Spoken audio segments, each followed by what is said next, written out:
இயேசு கிறிஸ்துவின் இன்ப இனிய நாமத்தில் வாழ்த்துகிறோம். இன்றைய வேத வசனம்: அன்றியும் சகோதரரே, நீங்கள் கற்றுக்கொண்ட உபதேசத்திற்கு விரோதமாய் பிரிவினைகளையும் இடரல்களையும் உண்டாக்குகிறவர்களை குறித்து எச்சரிக்கையாயிருந்து அவர்களை விட்டு விலக வேண்டுமென்று உங்களுக்கு புத்தி சொல்லுகிறேன். ரோமர் 16:17. Today's Bible verse.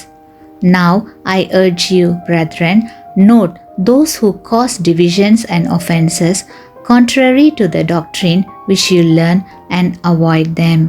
Romans chapter 16 verse 17. தமிழகத்தின் முன்னாள் முதலமைச்சர் திரு காமராஜர் அவர்களுடைய கட்சியில் உள்ள ஒரு தலைவர் ஒரு முறை அவரை நேரில் சந்தித்து மூத்த தலைவர்கள் அவருக்கு கொடுத்த தொந்தரவுகளை காமராஜரிடம் புகார் செய்தார். அப்பொழுது அவர் அந்த தலைவரிடம், நீங்கள் போகும் வழியில் பெரிய பாறை ஒன்று இருந்தால் என்ன செய்வீர்கள்? அதை அசைத்து தள்ளிவிட்டு செல்வீர்களா அல்லது அதை சுற்றி செல்வீர்களா என்று கேட்டார். அதை சுற்றிதான் செல்வேன் என்று பதிலளித்தார் அந்த தலைவர்.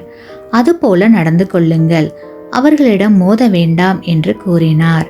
அது மட்டுமல்ல, வீணாக வம்பு சண்டைக்கு இழுப்பவர்களை விட்டு விலகி செல்வதே நல்லது என்பது அவரது அன்பு கட்டளை. சத்துருக்களையும் நம்மை பகைக்கிறவர்களையும் நாம் நேசிக்க வேண்டும், அவர்களுக்காக ஜெபிக்க வேண்டும் என்று வேதாகமம் ஆலோசனை கூறுகிறது.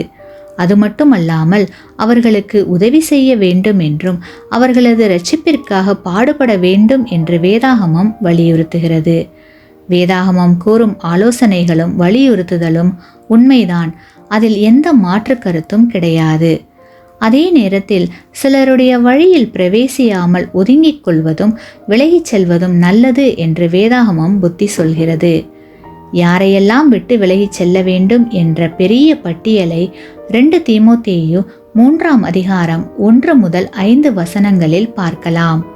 மேலும் சங்கீதம் 1:1, ரோமர் 16:17, 1 கொரிந்தியர் 5:11 இவைகளை நீங்கள் எடுத்து வாசித்தால் யாரிடமெல்லாம் விட்டு விலகிச் செல்ல வேண்டும் என்பதை நன்கு புரிந்து கொள்ள முடியும்.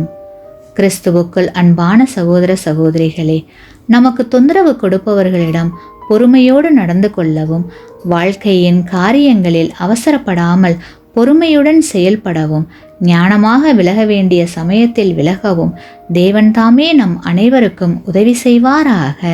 ஆமேன். நீங்கள் பெற்ற இந்த ஆசீர்வாதத்தை மற்றவர்களோடு பகிர்ந்து கொள்ளுங்கள்.